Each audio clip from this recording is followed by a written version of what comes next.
আসসালামু আলাইকুম। অবিরাম বাংলার সংবাদে সবাইকে স্বাগত জানাচ্ছি। আমি নাইম ফাথুম মুবিন। শুরুতে বিআরবি কেবলস সংবাদ শিরোনাম। বাংলাদেশের সর্বশেষ গুরুত্বপূর্ণ আপডেট সংবাদে আপনাকে স্বাগত। শুরুতেই সংবাদ শিরোনাম, পরে বিস্তারিত। শুরুতেই জানাবো, অন্তর্বর্তীকালীন সরকারের মেয়াদ যতটা সম্ভব কম হওয়া উচিত বলেন ডক্টর মোহাম্মদ ইউনূস। এরপর জানাবো, কুইক রেন্টালে দায়মুক্তি দেওয়া অবৈধ ছিল বলছে হাইকোর্ট। এদিকে সেই টিএনজেড অ্যাপারেলসের পরিচালক গ্রেপ্তার, বেতনের জন্য শ্রমিকদের বিক্ষোভ। গাজীপুর টিএনজেড অ্যাপারেলসের শ্রমিকদের বেতন না দিয়ে আত্মসাৎ ও টানা ৩ দিন ঢাকা ময়মনসিংহ মহাসড়ক অবরোধে শ্রমিকদের উস্কানি দিয়ে জননিরাপত্তায় হুমকি এবং দুর্ভোগ সৃষ্টির অভিযোগে টিএনজেড গ্রুপের পরিচালক আব্দুল হালিমকে গ্রেপ্তার করেছে পুলিশ।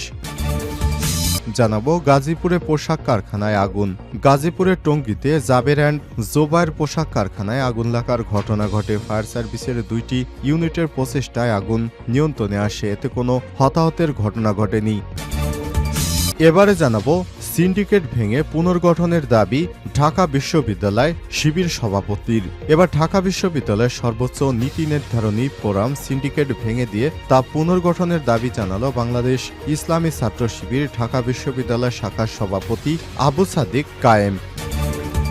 এবং সর্বশেষ জানাবো, গোপালগঞ্জের 3 জন সহ পশ্চিমবঙ্গে গ্রেপ্তার 8 বাংলাদেশি নাগরিককে গ্রেপ্তার করেছে ভারতের পশ্চিমবঙ্গের পুলিশ। পশ্চিমবঙ্গের খড়দহ থানায় 3টি এলাকা থেকে তাদের গ্রেপ্তার করা হয়। ভারতে অবৈধভাবে অনুপ্রবেশের অভিযোগে তাদের গ্রেপ্তার করা হয়েছে। গ্রেপ্তারের মধ্যে 3 জনের বাড়ি গোপালগঞ্জ বলে জানা গেছে। গ্রেপ্তারকৃতরা হলেন বাবলু শেখ, ফারুক শেখ, অলি শেখ, তাদের বাড়ি গোপালগঞ্জে। প্রিয় দর্শক, এতক্ষণ শুনছিলেন সংবাদ শিরোনাম, এবারে বিস্তারিত।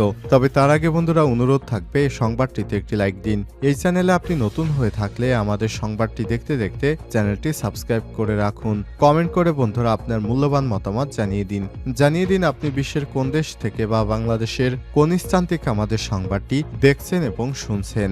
এবারে বিস্তারিত। অন্তর্বর্তীকালীন সরকারের মেয়াদ যতটা সম্ভব কম হওয়া উচিত বলেন ডক্টর ইউনূস। অন্তর্বর্তীকালীন সরকারের প্রধান উপদেষ্টা অধ্যাপক ডক্টর মোহাম্মদ ইউনূস বলেছেন, তার সরকারের মেয়াদ যতটা সম্ভব কম হওয়া উচিত, এ লক্ষ্যে তারা কাজ করছেন। আজারবাইজানের রাজধানী বাকুতে COP29 জলবায়ু সম্মেলনের সাইডলাইনে বুধবার 13 নভেম্বর সংবাদ সংস্থা এএফপিকে দেয়া এক সাক্ষাৎকারে ডক্টর মোহাম্মদ ইউনূস এসব কথা বলেন। নির্বাচন অনুষ্ঠান প্রসঙ্গে এক প্রশ্নে তিনি বলেন, এটি একটি প্রতিশ্রুতি যা আমরা করেছি। আমরা প্রস্তুত হওয়ার সঙ্গে সঙ্গেই আমাদের নির্বাচন হবে এবং নির্বাচিত লোকেরা দায়িত্ব পেয়ে দেশ পরিচালনা করতে পারবে। আমরা পরবর্তী সরকারের কাছে আমাদের দায়িত্ব হস্তান্তর করব। এ সময় তিনি আরো বলেন, আমরা যতদূর সম্ভব যত তাড়াতাড়ি সম্ভব আমরা নির্বাচন দেওয়ার চেষ্টা করছি। এ সময় তিনি আরো বলেন, আগে কিছু সংস্কার প্রয়োজন, সংস্কার গতি ঠিক করবে, নির্বাচন কত দ্রুত হবে। এদিকে সম্মেলনের সাইডলাইনে আয়োজিত এক যুব সমাবেশে বক্তব্য দেন ডক্টর মোহাম্মদ ইউনূস। তিনি তরুণদের উদ্দেশ্যে বলেন, তোমাদের স্বপ্ন দেখতে হবে, স্বপ্নই জীবনের সবচেয়ে বড় শক্তিশালী চালিকা শক্তি। যদি তোমরা স্বপ্ন দেখো তবে তোমাদের জীবনে একটি বড় পরিবর্তন আসবে, কিন্তু যদি স্বপ্ন না দেখো আমি গ্যারান্টি দিতে পারি তা কখনোই হবে না। গত 5 আগস্ট শেখ হাসিনা সরকারের পতনের পর ডক্টর মোহাম্মদ ইউনূসের নেতৃত্বে অন্তর্বর্তীকালীন সরকার গঠিত হয়। এরপর ভবিষ্যতে ফ্যাসিস্ট প্রতিরোধ এবং দেশ সুষ্ঠুভাবে পরিচালনায় সংস্কারের দাবি ওঠে। জুলাই গণঅভ্যুত্থানের চেতনায় সব খাতে সংস্কারের কমিশন গঠন করে সরকার। এদিকে আওয়ামী লীগ, বিএনপি সহ বিভিন্ন রাজনৈতিক দল দ্রুত নির্বাচনের দাবি জানিয়ে আসছে।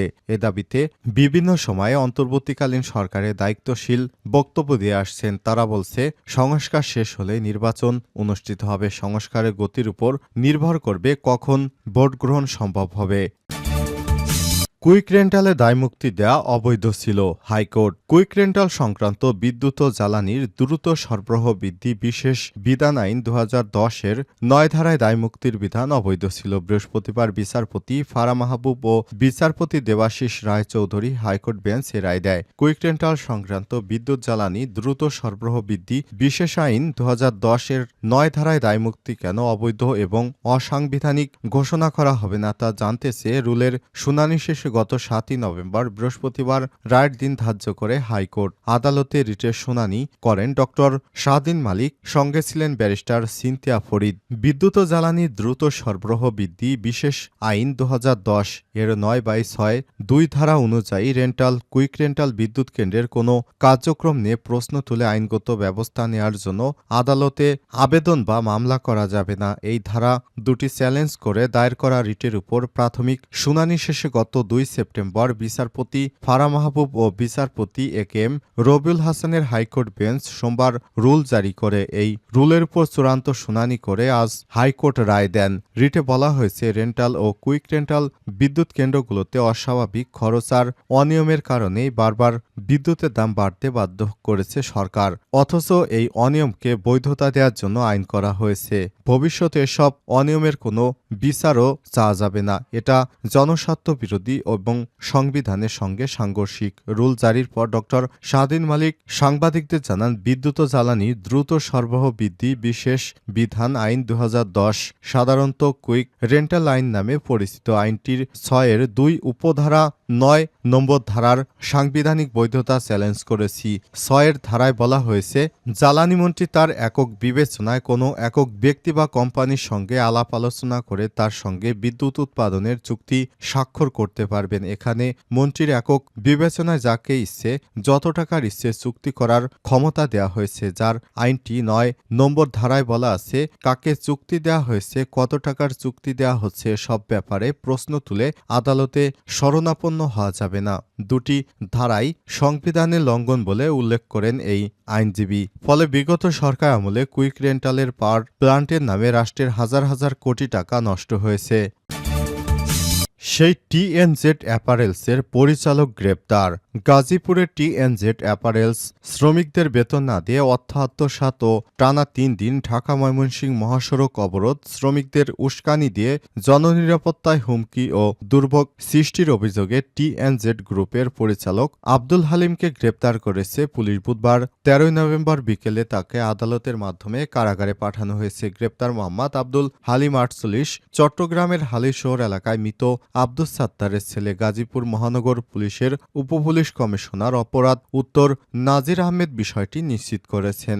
নাজির আহমেদ বলেন, টিএনজেড গ্রুপের কর্মকর্তা মামুনুর রশিদ গাজীপুরের ধান গবেষণা ইনস্টিটিউটের 14 ফিল্ড সেনাবাহিনীর অস্থায়ী ক্যাম্পে আব্দুল হালিমের বিরুদ্ধে অভিযোগ দায়ের করেন। পরে মঙ্গলবার রাত 11টার দিকে চট্টগ্রাম সেনাবাহিনীর একটি টহল দল আব্দুল হালিমকে চট্টগ্রামের বাসা থেকে গ্রেপ্তার করে। পরে তাকে গাজীপুরের ধান গবেষণা ইনস্টিটিউটের অস্থায়ী সেনা ক্যাম্পে হস্তান্তর করা হয়। সেখান থেকে বুধবার দুপুর 1টার দিকে আব্দুল হালিমকে বাসন থানা পুলিশের কাছে হস্তান্তর করে সেনাবাহিনী। এ সময় তিনি আরও জানান, আব্দুল হালিমের বিরুদ্ধে 2টি মামলা হয়েছে। টিএনজেড গ্রুপের কর্মকর্তা মামুনুর রশিদ বাদী হয়ে একটি মামলা করেছেন। এ মামলায় শ্রমিকদের বেতনের টাকা না দিয়ে 5 কোটি টাকা প্রতারণা এবং আত্মসাতের অভিযোগ আনা হয়েছে। অপর একটি মামলার বাদী পুলিশ ও মামলায় শ্রমিকদের মহাসড়ক অবরোধ ও কারখানা ভাঙচুরের উস্কানি দিয়ে জানমাল ও সম্পদের ক্ষতি সাধন, জননিরাপত্তার হুমকি সৃষ্টির অভিযোগ আনা হয়েছে। গাজীপুরে পোশাক কারখানায় আগুন। গাজীপুরের টঙ্গীতে জাবের অ্যান্ড জোবায়ের পোশাক কারখানায় আগুন লাগার ঘটনা ঘটে। ফায়ার সার্ভিসের 2টি ইউনিট এর প্রচেষ্টায় আগুন নিয়ন্ত্রণে আসে। এতে কোনো হতাহতের ঘটনা ঘটেনি। বৃহস্পতিবার 14 নভেম্বর সকালে 10:15টার দিকে টঙ্গীর পাগার এলাকায় এই ঘটনা ঘটে। টঙ্গী ফায়ার সার্ভিসের senior station officer Mohammad Shahin Alam বিষয়টি কালবেলাকে নিশ্চিত করেছেন। জানা গেছে, জাবের অ্যান্ড জোবায়ের গ্রুপের ডাইং ল্যাব সেকশনে বৈদ্যুতিক শক সার্কিট থেকে আগুন লাগে। শ্রমিক এবং ফায়ার সার্ভিসের কর্মীরা মিলে আগুন নিয়ন্ত্রণে আনে। আগুনে কোনো শ্রমিক হতাহত হয়নি। জাবের অ্যান্ড জোবায়ের পোশাক কারখানার প্রশাসনিক কর্মকর্তা কায়েস আহমেদ জানান, আগুন লাগায় 30 মিনিটের মধ্যেই নিজস্ব ব্যবস্থাপনা এবং ফায়ার সার্ভিসের সহযোগিতায় আগুন নিয়ন্ত্রণে চলে আসে। এতে ক্ষয়ক্ষতি তেমন একটি হয়নি। টঙ্গী ফায়ার সার্ভিসের senior station officer Mohammad Shahin Alam জানান, আগুন লাগার খবর পেয়ে টঙ্গী ফায়ার সার্ভিসের 2টি ইউনিট ঘটনাস্থলে পৌঁছে 30 মিনিটের চেষ্টায় আগুন নিয়ন্ত্রণে আনে। এতে হতাহতের ঘটনা ঘটেনি। ক্ষয়ক্ষতির পরিমাণ এখনও জানা যায়নি। অডিট চলছে। অডিট শেষে বিষয়টি জানা যাবে। ধারণা করা হচ্ছে, বৈদ্যুতিক শক সার্কিট থেকে আগুনের সূত্রপাত হতে পারে।